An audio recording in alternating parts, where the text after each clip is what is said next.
बेळगावात पुन्हा एकदा प्रवासी बसमध्ये सीटवरून निर्माण झालेला जीवघेणा वाद. एका तरुणाला चक्क चाकूने भोसकण्यात आलंय. पंतबाळेकुंद्री गावाहून CBT कडे येणाऱ्या बसमध्ये सीटसाठी दोन तरुणांमध्ये वाद निर्माण झाला. वाद इतका वाढला की एका तरुणाच्या छातीवर थेट चाकूचा घाव करण्यात आला. पंतबाळेकुंद्री गावातील मज्जू सनदी वय 20 वर्ष या तरुणाला अज्ञात तरुणाच्या टोळीने बसमध्ये चाकू मारला आणि तिथून पळ काढला.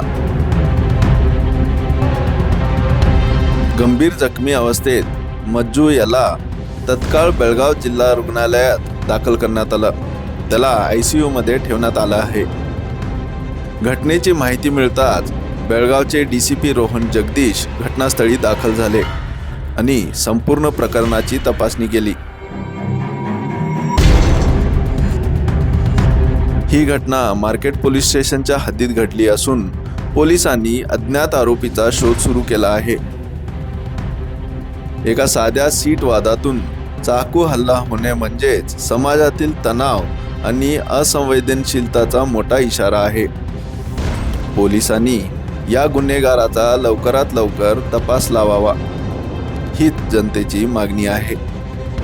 Bureau report, voice of Venugram, Belgaum.